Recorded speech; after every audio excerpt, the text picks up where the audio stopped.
Hi everyone. My name's Nancy and we have Cheryl here as well. Hello everyone. Welcome everyone to our Alumni Griffith University Alumni webinar on disaster management for resilience. As we gather here across Australia and other countries, we'd like to pay our respects to elders past and present and extend that respect to all Aboriginal and Torres Strait Islander peoples. In particular, we pay our respects to the predecessors who governed and managed the land locally on which this presentation was developed, the Turrbal people here in Toohey Forest. As we move into our 2021 alumni programming and reflect on how far we've come through the year of COVID, we're delighted to continue to build on our online events and the webinars like this one. This format allows the opportunity for so many of our alumni in a range of countries to access presentations from Griffith.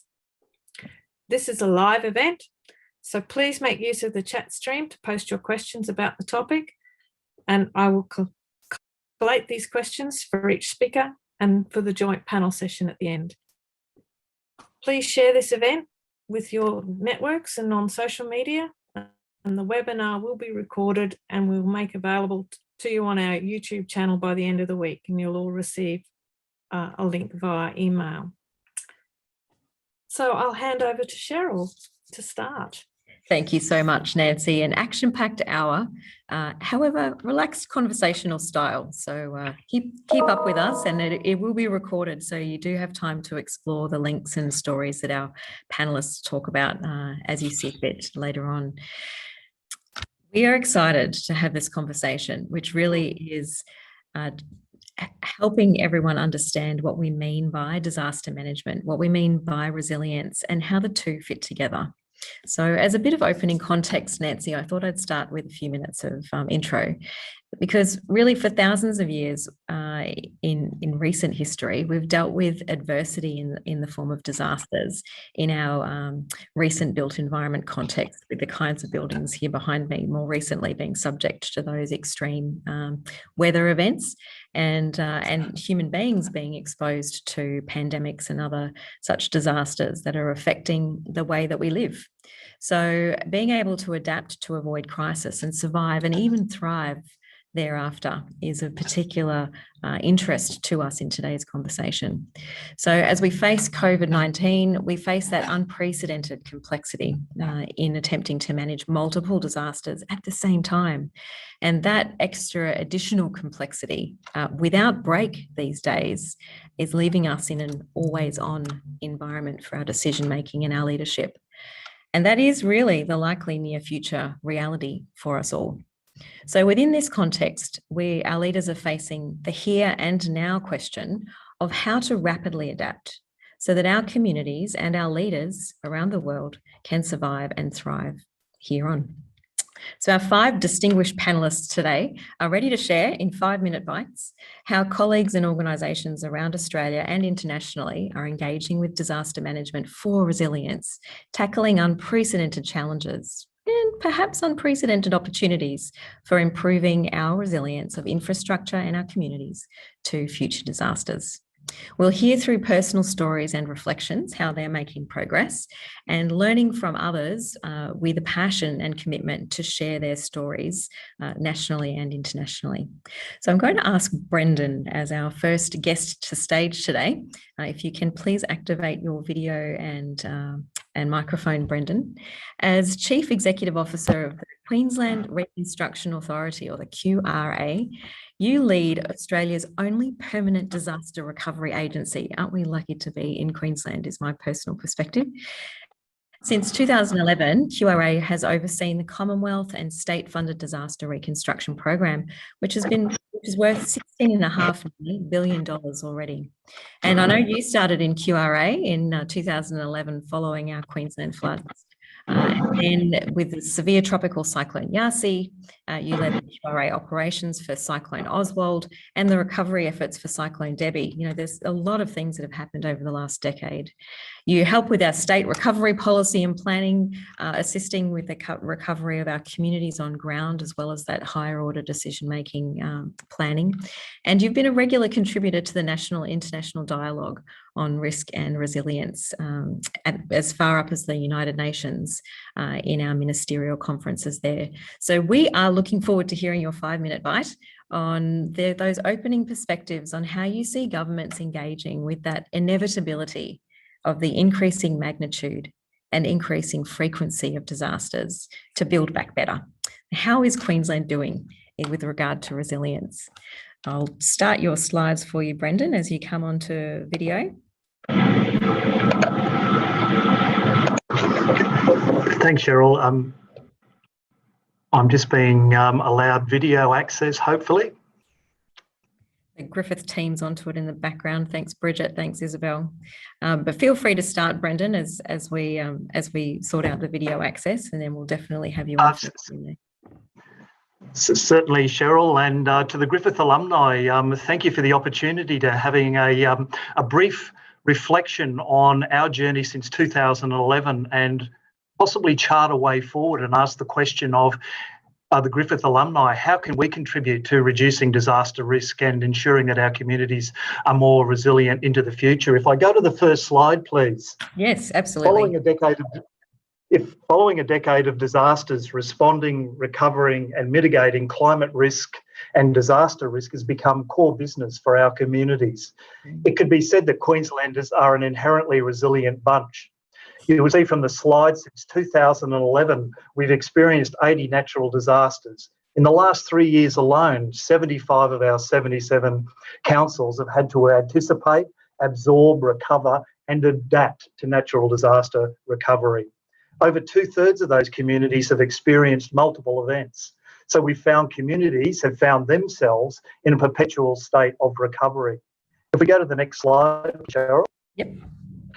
In fact, 2019 was a game changer for Queensland and was possibly an early warning for the nation of the impending natural bushfire crisis.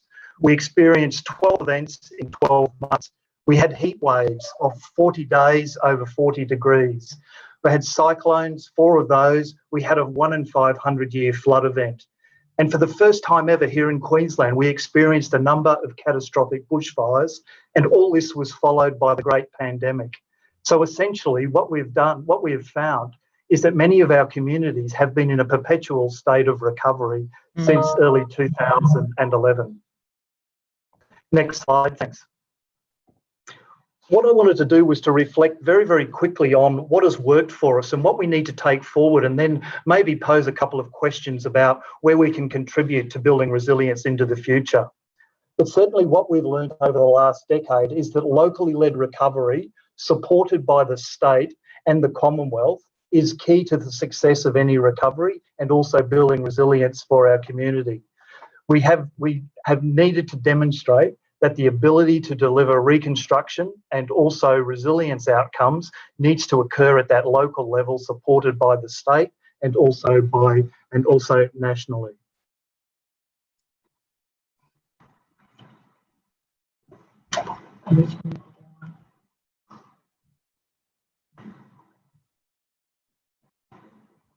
Oh, are we all good there, Brendan? We've just got a bit of a problem with the video. Well done. We can all see you. Excellent. Thank you. Okay then. All right then. So that capacity to manage the job of reconnecting our communities across a wide geographic range has really supported our ability to support recovery, but also to build a more resilient community. In 2022, our aim is to not only have that ability to support recovery, but it is also to have a locally led and also place-based approach to strengthen disaster resilience. Because I think if we... Brendan, I had skipped to the next slide, but actually that's key here, isn't it? Because here we have people in place looking at catchments, literally walking over the map to work out what can be done locally. And it absolutely key to us is hearing those local stories of what infrastructure, what communities, what natural systems, what economies are at risk in the face of not only historic climate risk, but also starting to overlay what the future looks like. And so that's been an important part of developing our community approach, a community-based approach to resilience, supported once again by the state. And if we just move forward. Now, one of the early lessons in 2011, as we recovered from those disasters of Cyclone Yasi and also the floods of southeast Queensland that saw 100% of our community impacted, was that we were rebuilding our communities, we're rebuilding assets, only for them to be subsequently damaged and destroyed in events only 2 years later. And we were constantly getting questioned by the community. We're spending a lot of money on recovery. We're doing a lot of this work in reconstruction. How are you making life more resilient for us? And so that was a big change in our approach to reconstruction and recovery. We start to introduce the notion of building back better. Now, we've done a lot of work, over $250 million in more resilient infrastructure. And it's not only saved the state and the Commonwealth and the community a lot of money in terms of the cost of reconstruction, but importantly, the majority of those assets are functional in the immediate aftermath of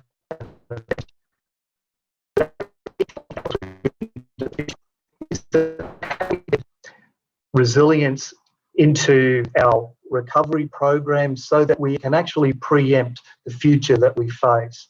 And importantly, what we find as we work not only throughout Queensland, but also through the rest of the nation, is that we require champions. We require deep connections between all sectors of local, state, the Commonwealth government, but importantly, the private sector and also the academic institutions. We need to collaborate because this is a multidisciplinary problem that we find ourselves, and we need to coordinate all of those actions. So I commend Griffith University for bringing together so many of the champions and those people who are collaborating with us at this point in time. And hopefully we will pique the interest and start to describe pathways for Griffith alumni to start to be a part of that broader conversation. Thanks, Cheryl.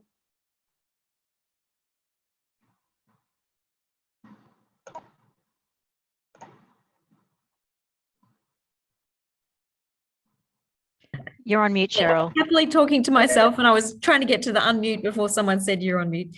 Never mind. I had not skipped to the last slide there in terms of just showing some of those community actions, Brendan, but a really insightful just to have those moment in time shots of people doing that local planning and contextual thinking through what to do for their local communities.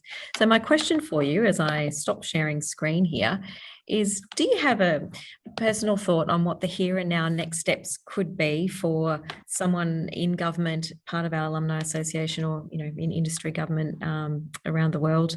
Is there a takeaway tool or a concept that you would encourage us to think about? Certainly, Cheryl. Springing into action post-event is a poor substitute for being prepared. So we see we have enormous opportunity and potential at this stage to start to change the conversation about how we better prepare in the future, not only from a policy perspective and a funding perspective, but also as a community, how we better communicate what we are actually facing. Let's accept that we will have to mitigate climate risk and disaster risk into the future, and let's start making our plans now. I think betterment has been a really, really strong example of how we can actually do that. But now we need to preempt what's coming at us down the pipeline, and to give not only local government and state government, but other members of the community who will contribute to this conversation the actual wherewithal that they can start to plan and prepare so that we can actually deal with disaster risk. Yeah. Thank you so much, Brendan. Need a little clip of that audio. That's fantastic. A really clear message around the planning and preparedness, and then thinking about the response and recovery and that PPRR conversation that we often have in disaster management and resilience. Nancy, I'll ask you to introduce our next speaker, please, and I'll just get our slides ready. Thank you. So thank you, Colin. Thank you, Brendan, and welcome, Colin, to the microphone. Okay. I'll just put my video on for everybody. So with more, Colin, just to say a few words about yourself, with more than a decade's experience in leading Australia's Red Cross community first work here in Queensland, you look after Red Cross's preparedness, response and recovery activities in Queensland. And that means before, during and after an emergency to cope with and manage the psychological impact of disasters. And to that end, I mean, Red Cross is recognised as the first national disaster response organisation in Australia emerging from the pandemic, or the influenza pandemic in 1918. And over that time, Red Cross has expanded its primary role of disaster response to encompass disaster preparedness and recovery. And so we're really looking forward to hearing your perspectives on what resilience looks like for a frontline charity. So I'll hand over to you, Colin. Thank you, Nancy. Cheryl, can you get us to the beginning slides, please?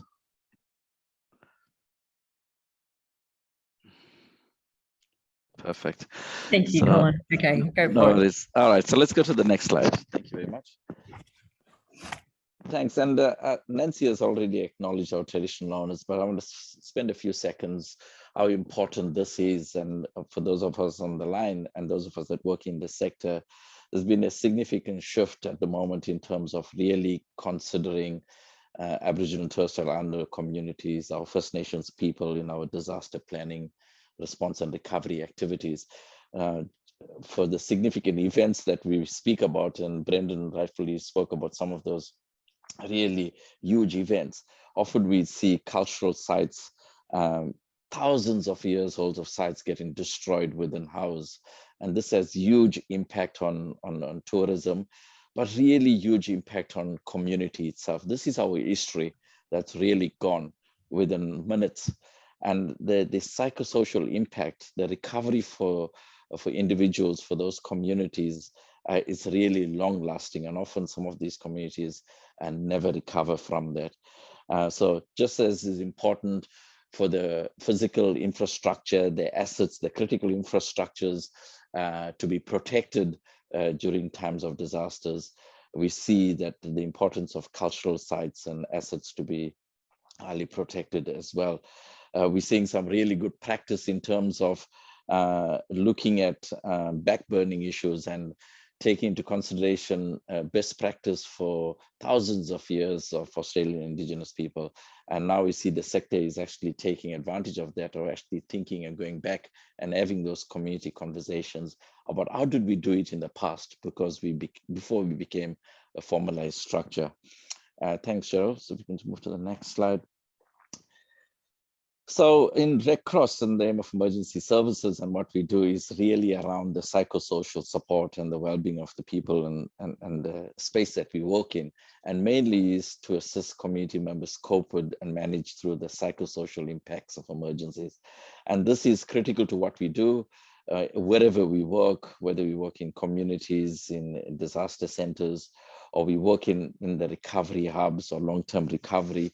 This is the critical part. And during this work is just where we build a lot of confidence and trust, because community is utmost essential. And often during a disaster, we got heightened levels of stress, heightened levels of emotions, and keeping community calm. And often our work in recovery hubs, in evacuation shelters, in outreach, in long-term recovery is help people navigate through the complexities and keeping communities calm. Next slide, please. This is where I'm going to spend some time, and I think you spoke really clearly around this, the disaster events. Cheryl, when you opened this webinar, is the adaptability. Now, we know this is a climate change environment, and we hear a lot about climate change. A big part of our work is advocating climate change is a humanitarian issue. And this is a report that we released last year, which we can send up as part of a link, is the cost of doing nothing report. And that actually puts climate humanitarian and climate change being a humanitarian issue at the center of everything we do. Socially, we're seeing environment is really changing. So really, how do we build on the community strengths? People are time poor. How do we build on the strengths of community for us to actually respond to events? We're talking a community that is changing, and that adaptability, and we as a sector have to operate in an environment that's constantly changing, whether it's demographically, the physical environment. It means that we constantly have to review our disaster plans, because the fabric of community is changing. And I think this is core to what we're doing in the space at the moment, is that working in an environment that constantly is changing and reflecting on previous practice, but really thinking of the changing environment as we constantly move forward. Next slide, please. Thank you.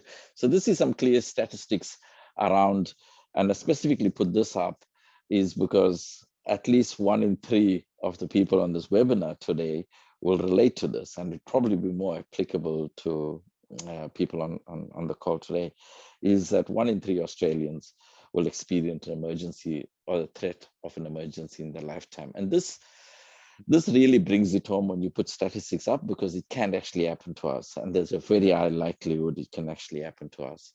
And the bottom right, I've got more than 80% of people affected will recover well without prolonged distress and so forth, and mental health.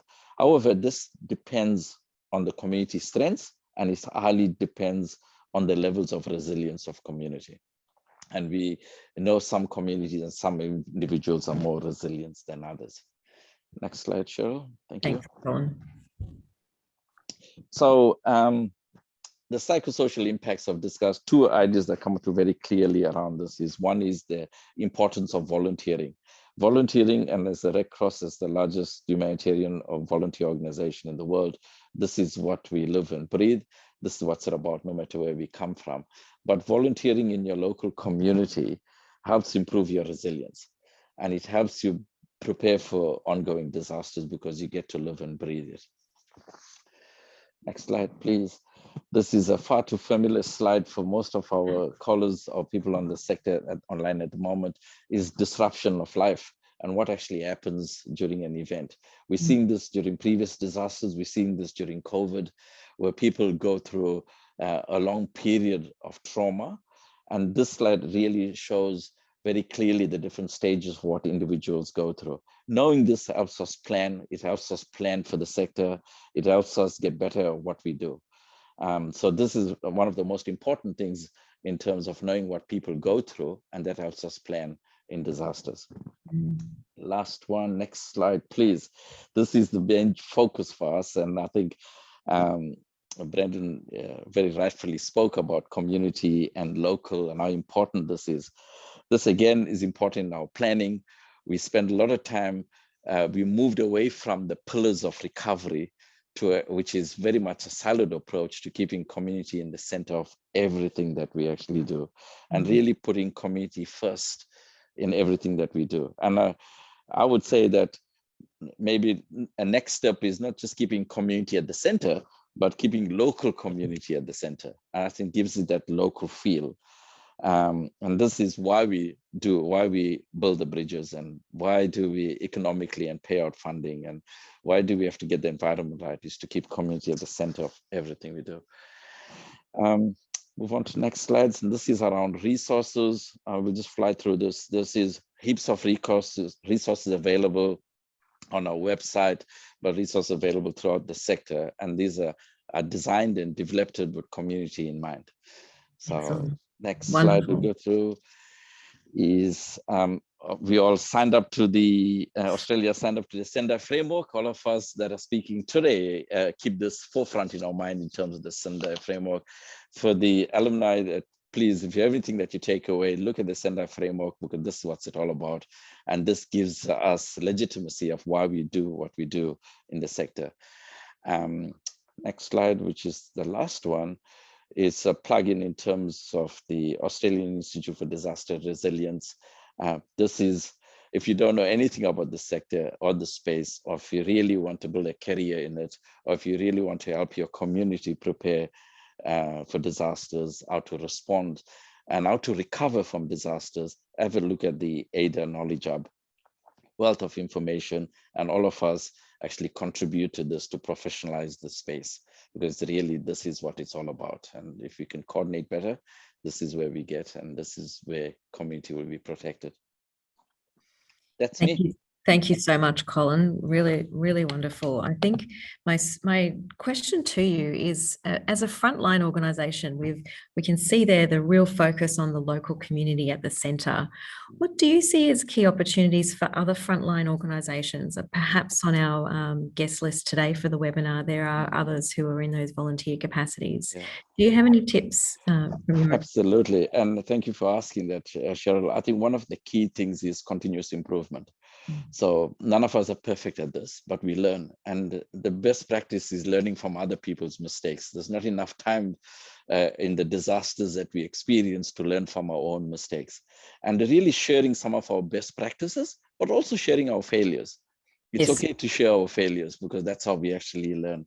The best policies, the best practice, the best systems will fail if you don't involve community, or if you don't involve people in your planning process. And I think that's the number one tip I would give out: involve people, involve community in all levels of planning. Thank you. Thank you so much, Colin. All right, over to you, Nancy, to introduce our next speaker. Our next speaker is Josh Cooney from Suncorp, and Josh is going to talk from the insurance industry, where he plays an active and proactive role in connecting local issues with public policy and community engagement. And Josh, I look forward to hearing about how all sectors can work together to improve our collective and individual resilience to disasters, and in particular, the issue of insurance. So over to you, Josh.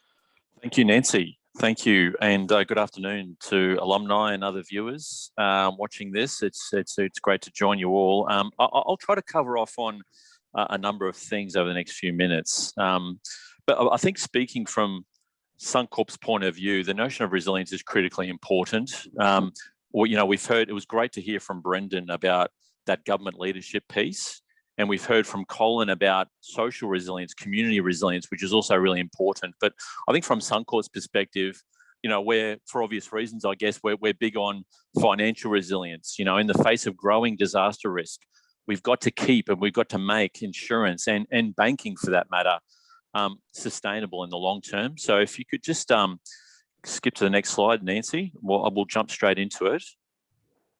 In fact, if you wouldn't mind skipping to the next slide. Yeah, sure. Because I think most people know who Suncorp is. So I'll jump straight into the guts of it. So I want to put this up for context about what insurers have lived through. It's a different look on a slide that Brendan showed us of the history of natural disasters. This is Suncorp's 50-year history of catastrophes in Australia and New Zealand, and it tells a pretty compelling story. Yes, we've had bad disasters right through history, in fact, and some were expensive. But let's look at that last decade to the right of that screen. We're talking very eventful and a very expensive period.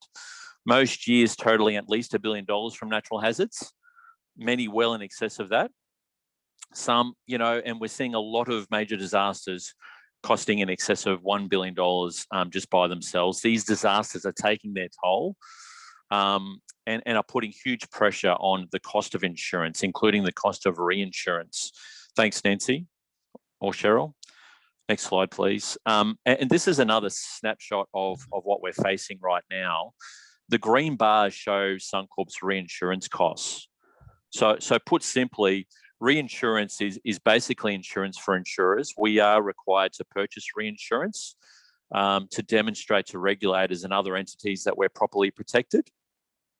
And although you can see those green bars stabilising over in recent years, they have nearly tripled since 2007. The orange line that you see is the actual claims experience we've had in financial terms, the actual claims experience we've had from natural hazard events. So this is net of how much Suncorp has recovered from our reinsurers as well. So they're two key indicators showing the full weight of natural hazards over time, and they're going in one direction. And the green line is our natural hazard allowance. All insurers are required to make an allowance for natural hazards every year. and Suncorp has been forced to increase this allowance quite substantially over the years, from $100 million in 2007 to more than, $950 million now. So all this while our reinsurance cover has been topped up as well. So to us, this serves to explain why urgent action is needed. Australia needs insurance to be sustainable. We need it to be accessible and affordable, and that's why we need a national resilience plan that protects communities and keeps people insured. Next slide, please. Thanks, Cheryl. And you may have heard Suncorp publicly comment on these issues. We advocate really strongly on these issues. I think firstly, there needs to be there's been no significant funding for resilience and mitigation projects. QRA are doing a lot of great work and leading the way in this regard. But as a country, as a whole country, we've got a really bad record of putting all our funds, or virtually all our funds, into disaster response and recovery. And we need to see that rebalance quite quickly to correct itself. Secondly, insurance is heavily taxed. Perversely, the riskier you are, the riskier location that you find yourself in, you're living in, the more tax you're paying. And we don't think that's fair, particularly on high-risk communities. Thirdly, I think we need to reassess how we plan, how we develop, and how we construct new housing and new communities. Too many of them, we see firsthand actually, too many of them are put in harm's way. The National Construction Code needs to be looked at in a different way. It shouldn't just be about protecting life, which is what it is now. Its main objective is about protecting life. We believe it should be about protecting possessions, people's possessions also. And there's some good collaboration underway right now through our industry body, the ICA and the Master Builders Association, picking this up. Thanks, Cheryl. Good. And then I'll just, if I can end with, a couple of new Suncorp initiatives. A lot of our activity is centred on industry action, industry leadership. A lot of what we do as a general insurer is about rewarding people for investing in resilience. We see that in how we price North Queensland, like cyclone upgrades to a home. If you're doing that, it makes sense that you're paying cheaper insurance for having a more resilient home. Build It Back Better is a new feature that we've just launched in Suncorp home insurance policies, and it's an example of us backing up our advocacy with actually real action.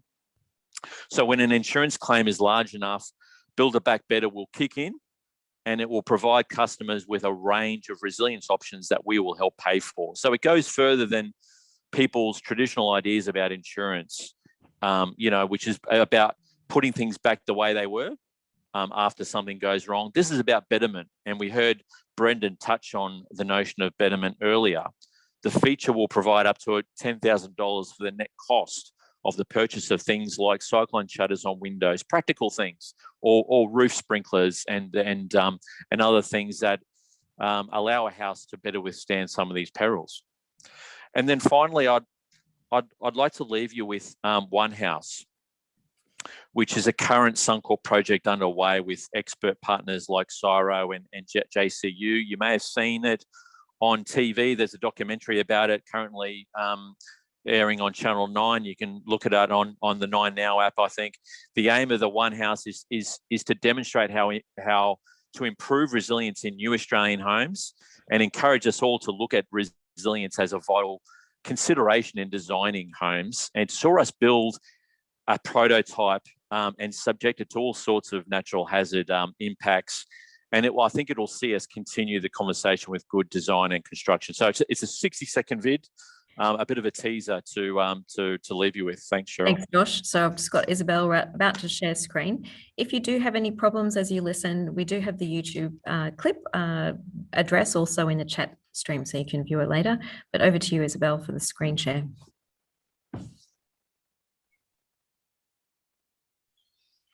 Oh. Right, there we go.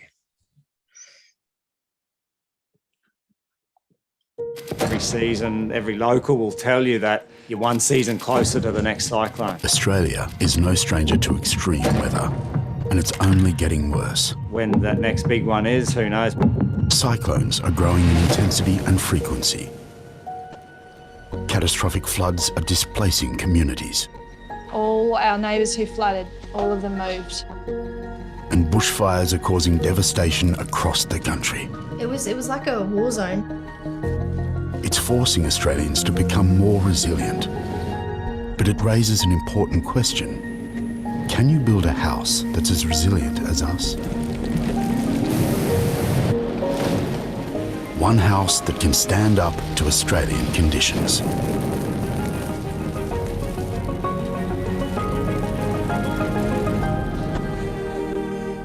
Let's build the best house we can. Very compelling, Josh. I think the images remind us a lot of different experiences that we may have seen on television or personally experienced. I have a follow-up question for you, Josh. With that context of being in the insurance industry, and I know you've had also a wealth of experience in government as well. Do you have any key points that you like to share on the here and now opportunities for the insurance sector to be involved in this holistic consideration of resilience? Look, I think a lot of it's common sense, Cheryl. I think a lot of it's practical common sense. You know, when we need to think about how our homes, and as you saw on the screen now, we need to think about how our homes of the future, how they're going to be built and where they should be built. To give you a recent example, I think back to Tropical Cyclone Saroja that crossed the coast in WA recently. Some of you may have seen that on your television screens in news coverage. That was around the Geraldton region. If you drew a line across the map of Australia, you're hitting very close to home, right here in southeast Queensland, where homes are simply not built to withstand Category 3, Category 4 wind speeds. So the construction code, we're really big on. The construction code, I think, needs to be looked at seriously in terms of future proofing. I think, and insurers need to come to the party when you're reducing the risk through various forms of mitigation. It's about rewarding that sort of work, rewarding the lifting of resilience standards through cheaper insurance and more sustainable insurance.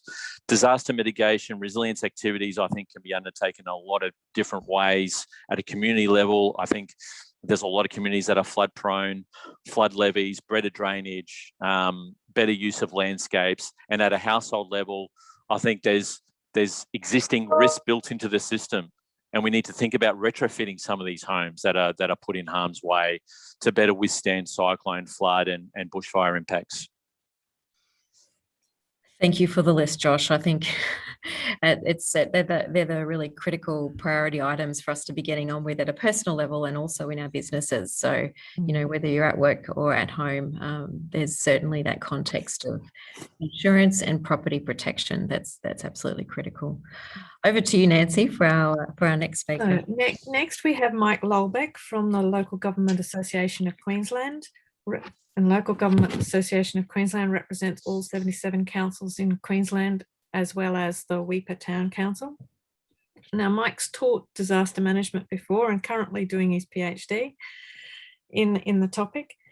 But we're really keen to hear, Mike, about local context matters and what would make local government lives easier to get better resilience. So over to you.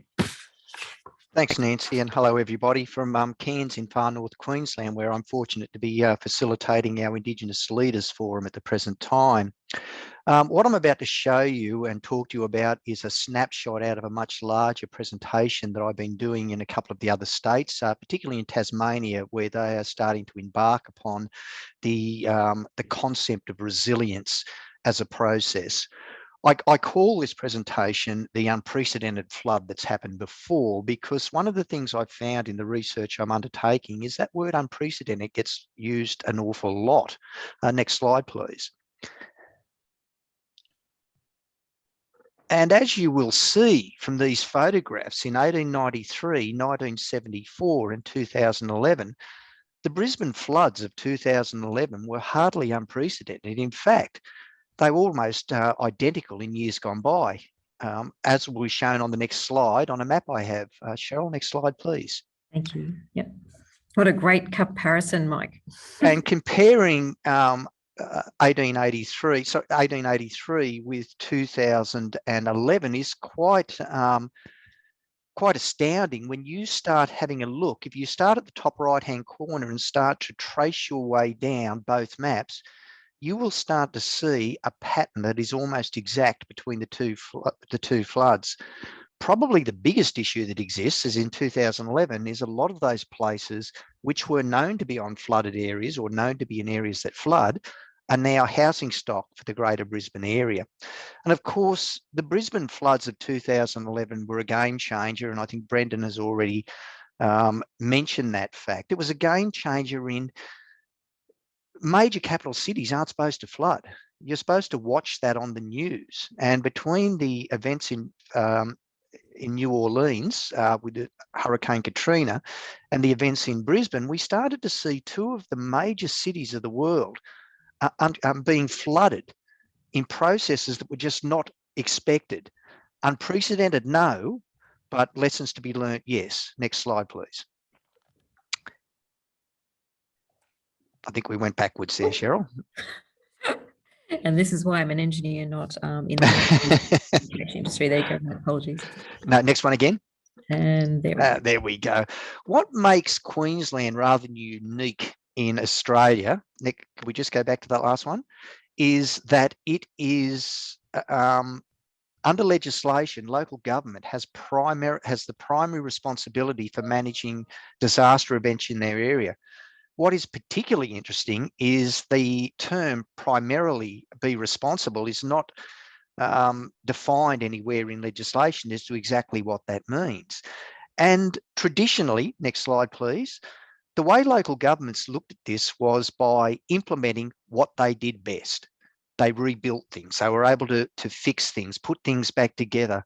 So traditionally what you see were people like myself who comes from a policing background and military backgrounds who were brought into basically put together. And Josh just spoke about that. And the traditional space was, if it's broken, we'll fix it. Doesn't matter how many times it gets broken, we will put it back together again. Next slide, please.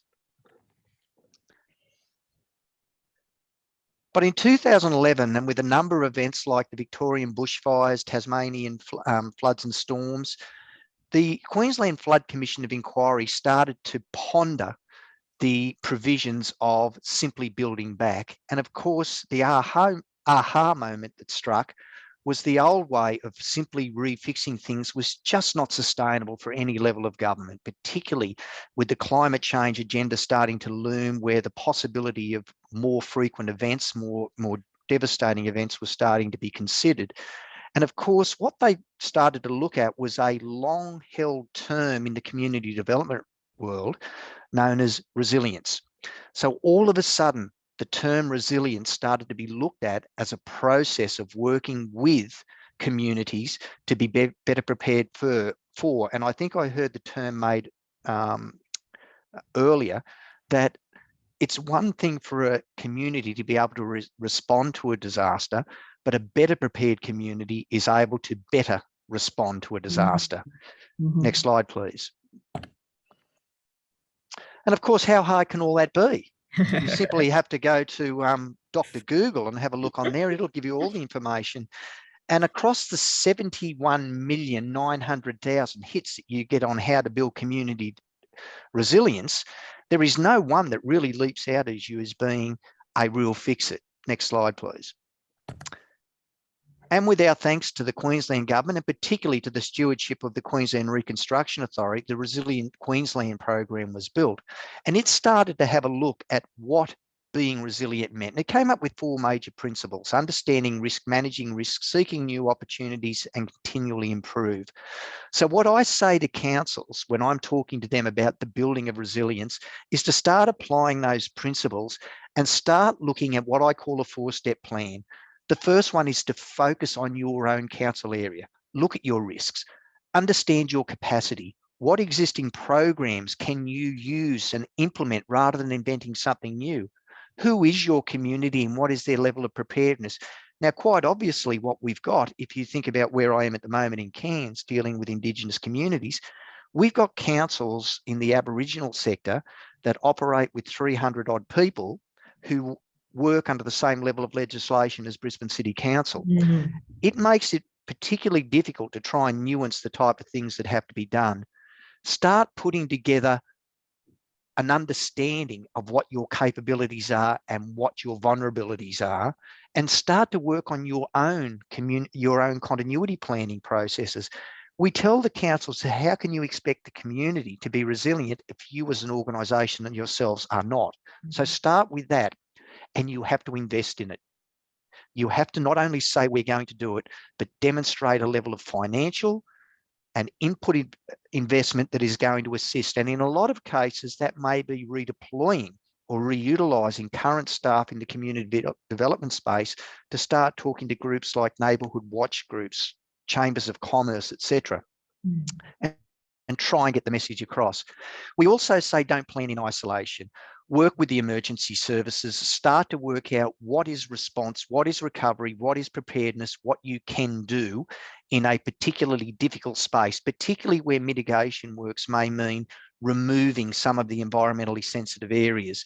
Obviously, we can't knock down every tree to stop bushfires, but how can we make it safer? And of course, I saw Josh's, that brilliant piece of work that they're doing with James Cook on the resilient home, building processes, land use planning, etc. Explore existing programs and work with the councillors in the group to identify the key people, who are the leaders in your community and who are the influencers, to help people understand that disasters no longer just happen to other people. Colin talked about the 1 in 3. They will happen to you. Next slide, please.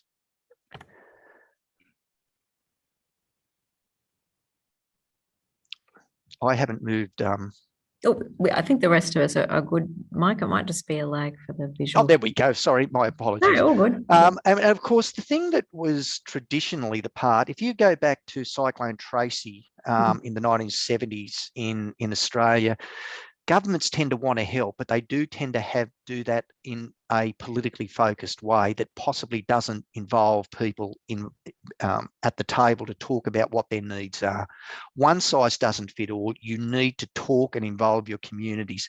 What do we want? Anyone that would ever look at Cyclone Tracy would realise that the vast majority of people that left Darwin didn't return because they did not want to go back to the community that had been rebuilt for them.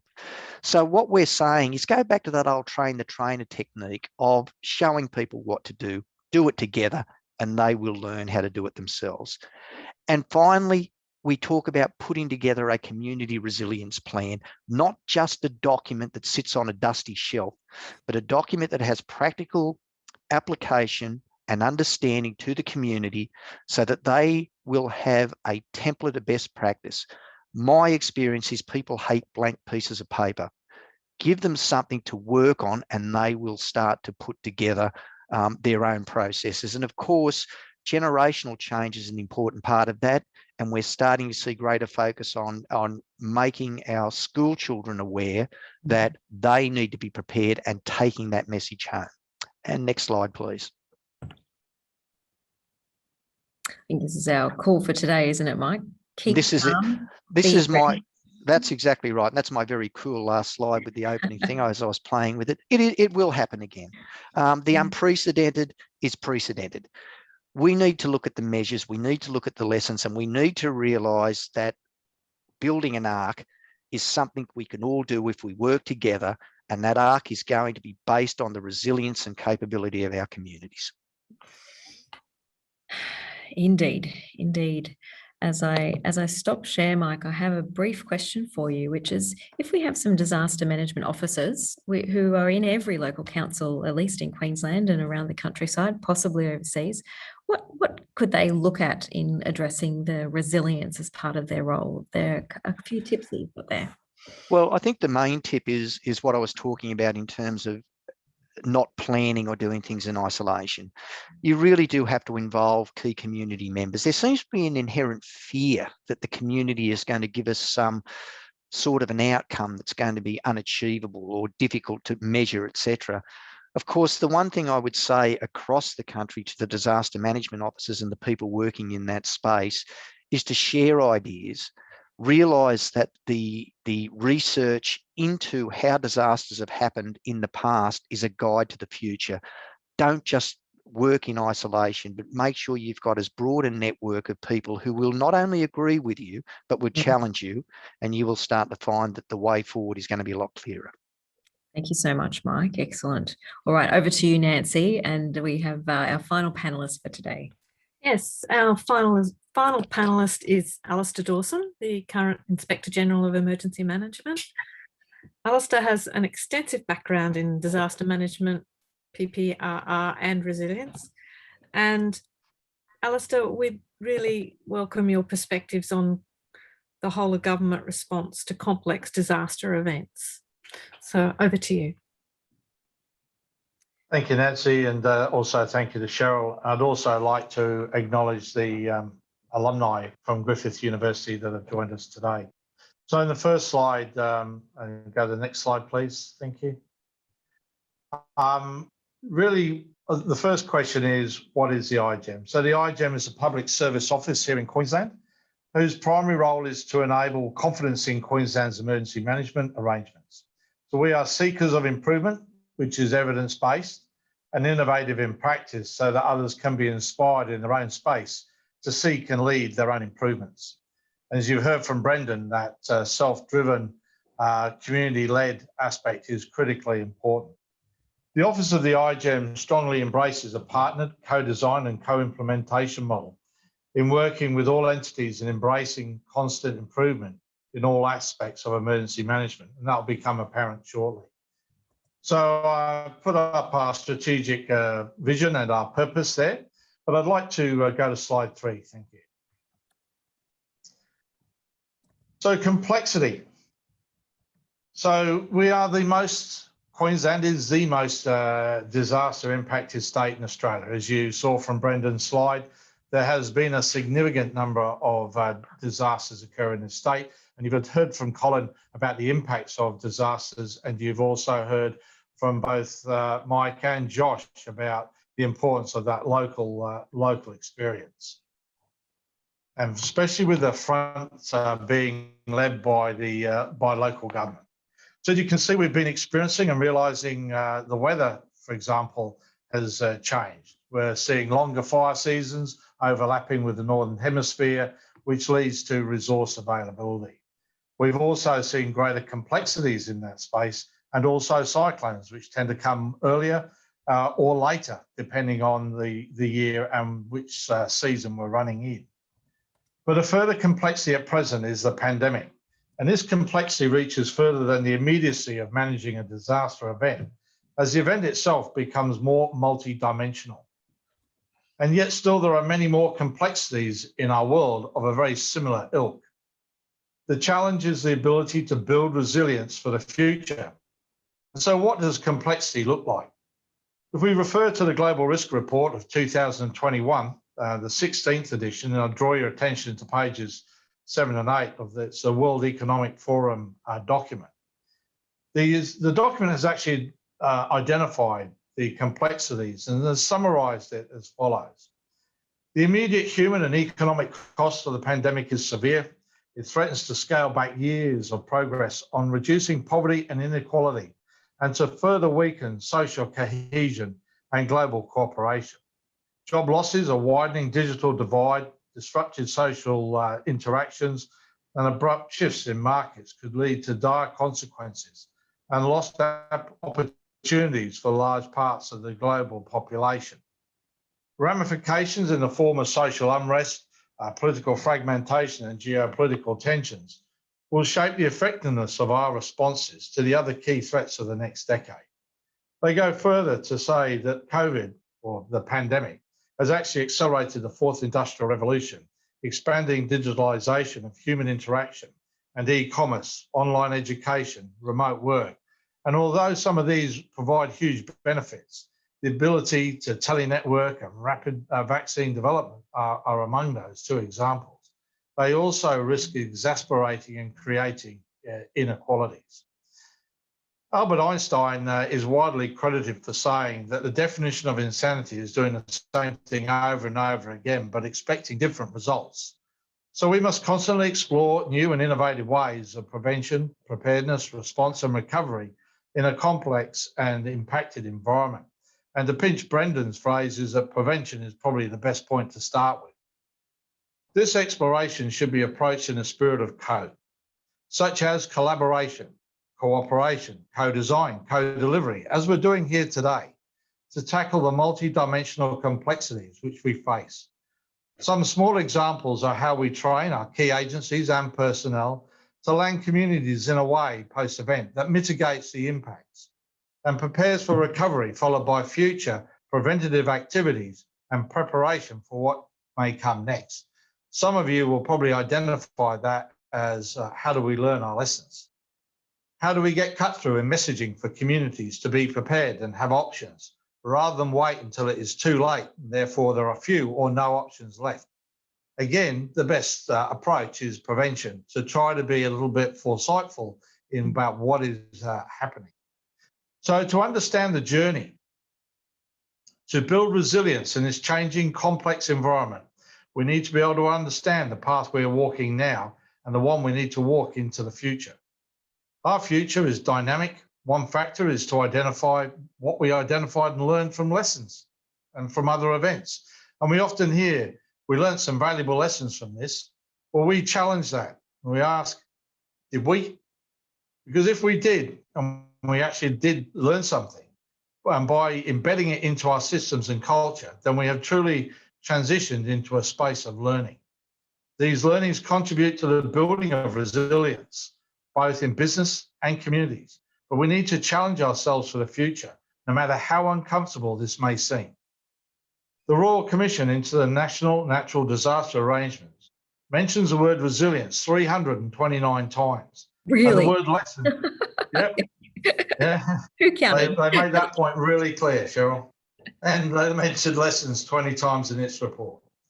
And they went on to state at part 24.2 on page 502 that Australia has a history of more than 240 previous inquiries related to natural disasters. As a nation, we need to do more than just identify lessons from past disasters. We need to learn our lessons and follow through with action. If a recommendation is not accepted, reasons should be provided for doing so. If it is accepted, then steps should be taken to implement as soon as practicable and to monitor and report on the extent of its implementation. The independent review into South Australia's 2019-2020 bushfire season, and I refer to page 5, is one of many reports. And what it says in this report at this point is it notes that there have been many previous reviews and inquiries into bushfires in South Australia.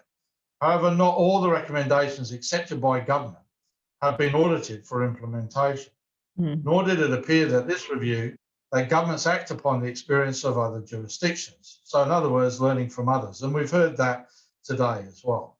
For South Australia, had all the recommendations from previous reviews been implemented, some of the issues raised in that review would have already been addressed. And the report's first recommendation is to implement previous recommendations. So if we think about what the key take-home message is please don't assume that we are learning our lessons. Those that are learned are relatively small compared to the ones that we have identified. And it is incumbent on every one of us to build resilience as individuals, as part of families, and also as part of businesses. And that we should start by accepting that it is okay to feel uncomfortable as we confront what we have identified and then what we need to learn. So I might pass back to you, Cheryl. What a fantastic finish, Brendan. I had in my notes to do a wrap up with Nancy. I think you've just done it for me. For us, because please don't assume that we're learning our lessons at an individual level, at a family level, and a business level. It's okay to feel uncomfortable with where we're at, and we must share and learn. I would just like to ask the panelists to all come back on video and audio while Nancy does the final thank you and the wrap. Thanks, Nancy. Yes, thanks, Cheryl. Thank you to, as we get close to our end of our allotted time for our webinar, I just want to thank everybody who has attended. Your questions are most insightful and are quite challenging. So we will collate the answers to those and provide those with our YouTube. clip. We have recorded today's webinar if anybody's missed anything. I want to thank all of our panellists. It's been wonderful to have you online and to listen to your thoughts and wisdoms. And I encourage our audience to connect with you through LinkedIn and keep in touch with the Griffith Uni alumni. And I think, as Cheryl said, there are lessons to be learned, and make sure that we do learn them. And it is uncomfortable, but I want to leave you with all a personal challenge, and that is to challenge yourselves to create one action that you can commit to be more resilient. Now, whether that's in your business or in your home or in your personal lives, as you go forward, as our disaster season is no longer a short limited term season, but has spread out throughout and is a continuous period. So thank you all. And as a final last reminder from our alumni team, that our 2021 Outstanding Alumni Awards close on the 3rd of May, and we encourage you to nominate a fellow alumnus who is deserving of recognition and celebration. So please go to our website and nominate somebody, please. Okay, thank you, everybody. Thank you very much. Cheryl, any last words? No, that's it, Nancy. Thanks to the Griffith team behind the scenes who have done a fantastic job of keeping us all in line and on video and on audio. Right. And I look forward to perhaps having some future conversations along this line as we deepen our exploration of resilience and disaster management. A critical topic, and one that is so important to talk about amongst our colleagues and communities. Thank you, everybody. Thank you, everyone. Thank you. Bye.